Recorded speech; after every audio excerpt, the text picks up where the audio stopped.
Today's number is 19, as in 19 new laws. 19 new AI laws passed across U.S. states in just the last 2 weeks. Not proposed, not debated, passed, signed by governors, and now they're on the books. While we were all watching the Musk trial headlines and checking whether Claude and Copilot still work, state legislatures across the country were quietly rewiring the rules for every AI tool you use at work. And almost nobody noticed.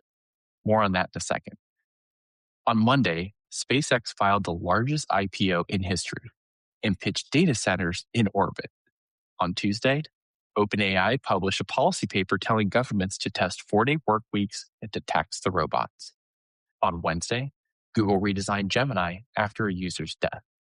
And on the show yesterday, we unpacked Bloomberg's name for that feeling you get when AI is supposed to save you time, but somehow you're working more. They call it the Great Productivity Panic.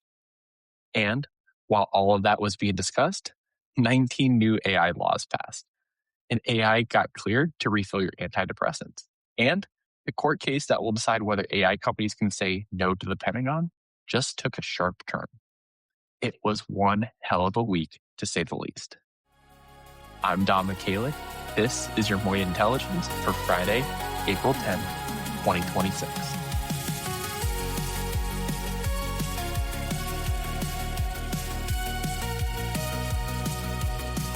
Today is our Friday show, the Friday 3.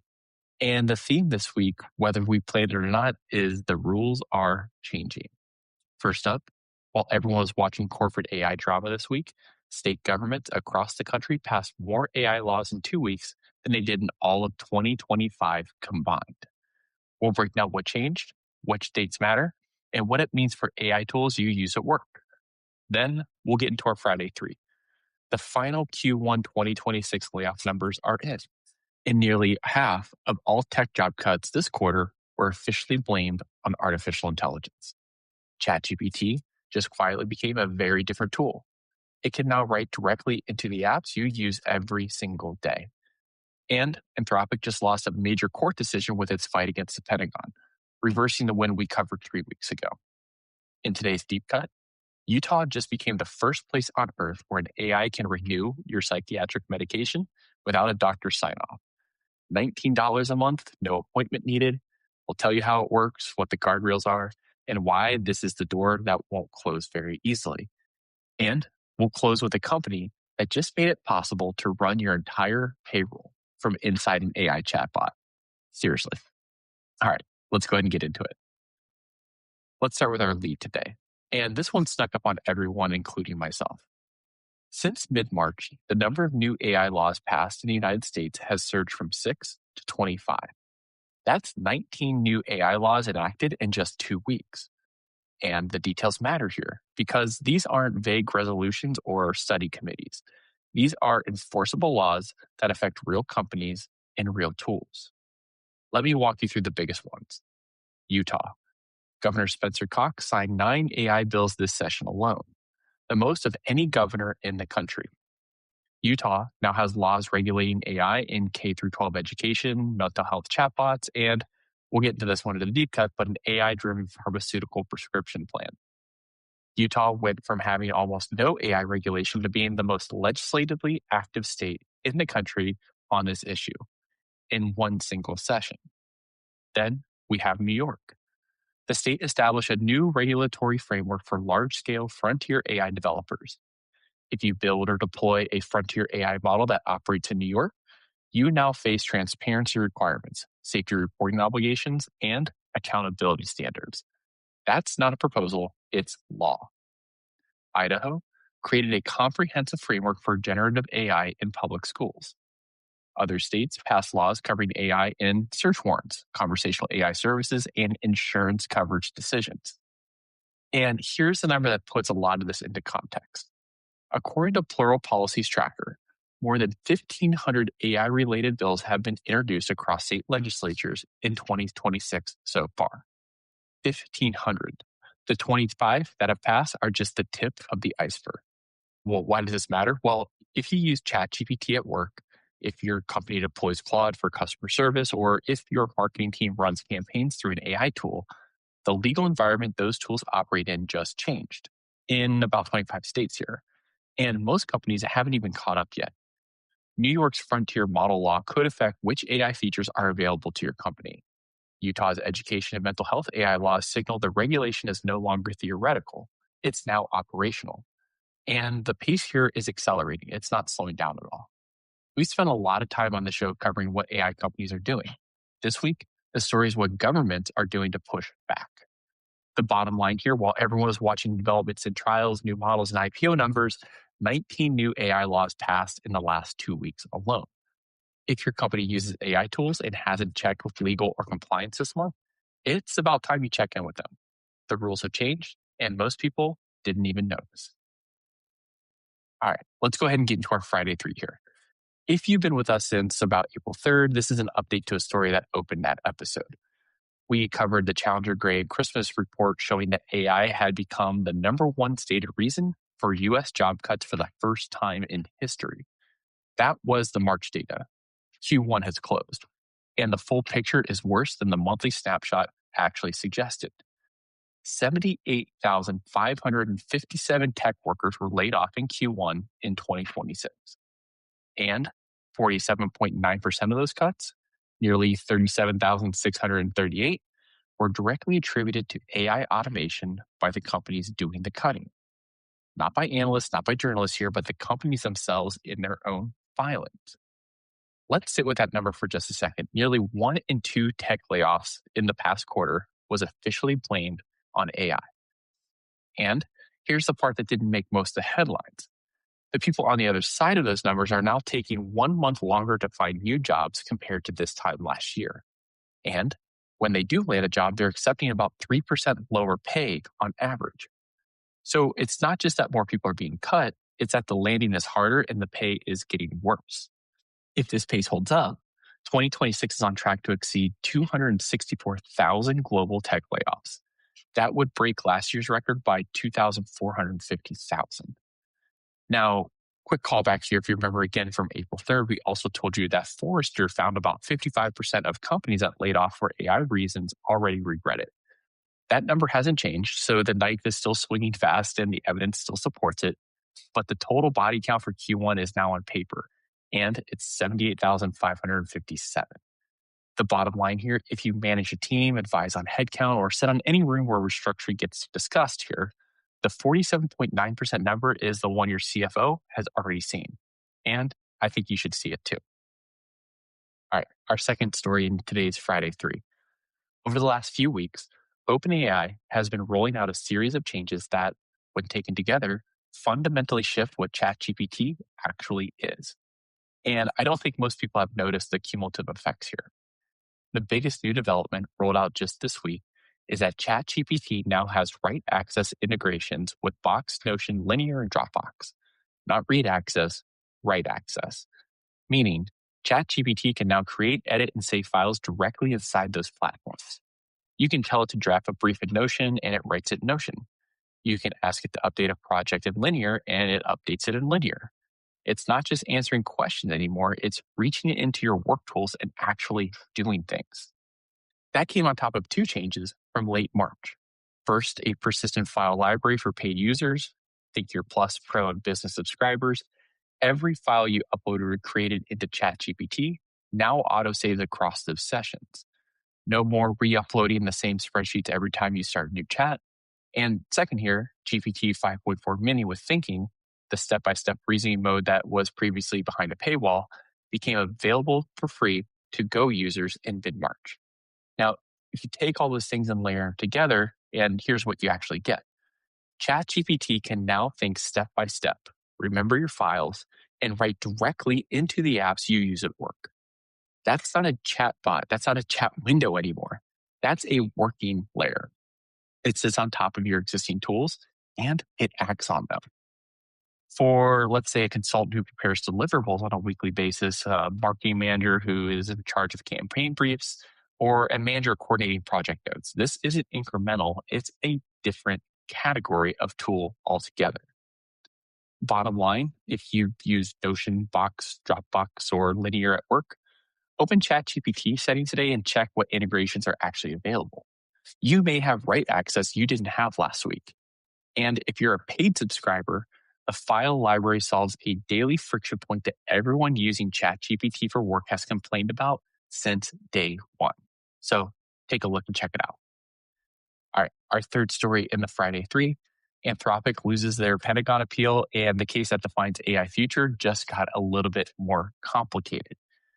Quick recap for anyone who's just joining us. Back on March 27th, our lead story was a federal judge in San Francisco ruling in Anthropic's favor against the Pentagon. Anthropic, the company behind Claude, refused to give the military unconditional access to its AI for autonomous weapons. The Pentagon blacklisted them. Anthropic sued, and Judge Rita Lynn issued a preliminary injunction calling the Pentagon's actions, quote unquote, classic illegal First Amendment retaliation. We called it a precedent-setting win, at least initially, and it was, for about 2 weeks. This week, a D.C. Circuit Appeals Court reversed the momentum. The court denied Anthropic's emergency bid to temporarily block the Pentagon's blacklisting. The ruling stated that, quote unquote, the equitable balance here cuts in favor of the government, weighing Anthropic's financial harm against the national security interests during what courts called a active military conflict. So now we have conflicting rulings here. A San Francisco court says the Pentagon overstepped its case. A DC court says national security comes first. 2 courts, 2 different answers, 1 company stuck in the middle. Expedited oral arguments are set for May 19th. That hearing will likely determine the direction of this case, and by extension, whether any AI company in America can draw a line with the government that can't be crossed. And the timing actually matters here. We covered it on Tuesday. Anthropic's revenue run rate just surpassed OpenAI's, $30 billion to $25 billion. The company that's winning the enterprise market is also the one fighting the federal government over whether it has a right to say no to them. That tension between commercial success and ethical conviction is going to define this company for years to come. The bottom line here, well, again, if you remember on March 27th when we said Anthropic won the right to draw ethical red lines, well, the appeals court just said, not so fast. This is now the most important AI and government case in the country, and the answer isn't settled yet. Again, May 19th, mark it on your calendars. It's going to be a big day. All right, quick favor before we get into the deep cut. It's Friday, which means this is the episode designed to share. If morning intelligence has been a part of your week, send this one to somebody. That friend keeps asking you or says to you, I really need to pay more attention to AI, but I don't know where to start. Where should I start? Well, consider this their starting point. Text them a link, drop it into a group chat, drop it on LinkedIn, whatever makes sense to you. It takes 5 seconds. And I genuinely appreciate it if you'd help the show grow. All right.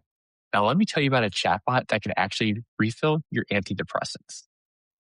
In today's Deep Cut is the kind of story that makes you put down your coffee and say, wait, what? At least it did for me this morning. Utah regulators have cleared a Y Combinator-backed startup called Legion Health to let its AI platform renew certain psychiatric prescriptions, including antidepressants like Prozac and Zoloft, without a doctor signing off on each renewal. I want to say that again because I feel like it deserves a second time. An AI chatbot can now renew your psychiatric medication in the state of Utah without a human doctor approving it at all. This is the first time any government in the world has granted an AI system the authority to independently manage psychiatric prescriptions. Not recommend, not flag for review, actually renew the prescription itself. Now, before you react, let me give you the guardrails here because obviously those matter too. The AI cannot issue new prescriptions. It can't adjust dosages. It can't handle controlled substances like Adderall or Xanax. It can only renew existing prescriptions for patients who are already stable and on an established treatment plan. The first 250 renewals are required to have physician review, and the AI must maintain a 98% or higher agreement rate with the actual reviewing physicians before expanding. And the patients, obviously, they need to opt in as well. The cost? $19 a month. No appointment, no waiting room, no 3-week gap between running out of medication and getting the next refill because your doctor's schedule was full. And this isn't Utah's first move. Back in January, the state cleared a separate company called Vectronic to use AI for prescription renewals on chronic conditions like blood pressure and cholesterol medications. So Utah has been building toward this for months. The psychiatric clearance is just the latest test and the most provocative step, to say the least. Now, here's where it gets a little bit complicated, and I want to be honest about this on both sides, obviously. On the one hand, roughly 1 in 9 American adults takes antidepressants. That's about 25 million people, if you can believe it. And anyone who's been on one knows the refill process is a recurring frustration. You're stable, you've been on the same medication for 2 years, nothing has really changed, but you still have to book an appointment, wait 2 weeks, sit in a waiting room, and have a 5-minute conversation so your doctor can click renew. For $19 a month with no wait, a lot of people would take that deal. On the other hand, psychiatric medication isn't like blood pressure medication. Mental health is a dynamic thing. A patient who was stable 3 months ago might not be stable today. The question isn't whether the AI can match a doctor's judgment 98% of the time. It's what happens in the other 2%. Because with psychiatric medication, the 2% can be life-altering. Utah just opened a door that other states will be watching very, very closely. The takeaway here, an AI chatbot can now refill your Zoloft in Utah for $19 a month. No doctor required, the guardrails are real, the need is real, and the question isn't whether this is coming for your state, it's when. If you work in healthcare, insurance, or any regulated profession that requires human sign-off on decisions, Utah just gave you a case study you'll be debating at your next compliance meeting. All right, for our sign-off today, Gusto, the payroll and HR platform used by over 300,000 small businesses, announced this week that eligible customers can now run payroll directly inside Anthropic's Claude and Slack. Let me be specific about what that actually means. Payroll, tax calculations, classifications, regulatory compliance, the thing your company pays an accountant or an HR specialist to handle, you can now do all that inside of a chatbot. On Tuesday, we told you that Anthropic discovered 171 emotional-like states inside of Claude. Today, Claude is processing your W-2s. We've spent a lot of time on the show talking about AI replacing jobs in the abstract. 48% of tasks could be automated. 60% of roles could be affected. Those are forecasts. This is an actual product, a compliance-heavy business function handed to an AI assistant inside a chat interface now available. If you've been wondering when AI would go from helping you to draft emails to actually doing your job, well, here's another example. All right, a few things to look forward to this weekend and into Monday. The Musk versus AI trial is now 17 days away. Jury selection starts April 27th. Expect daily pretrial filings and an escalating PR war from both sides. We'll be tracking every development. Microsoft Copilot paywall takes effect on April 15th. If your company hasn't made a decision on the paid license, you have basically the weekend to figure it out. After that, AI features in Word, Excel, and PowerPoint go behind a paywall for anyone without a premium subscription. And OpenAI's Spud model, possibly GPT-6, is now 2 weeks past Sam Altman's a few weeks promises a couple weeks ago. A rumored April 14th launch is circulating. If it drops this weekend, you'll hear about it on Monday. And we'll have all that and more on Monday, so we hope to see you then.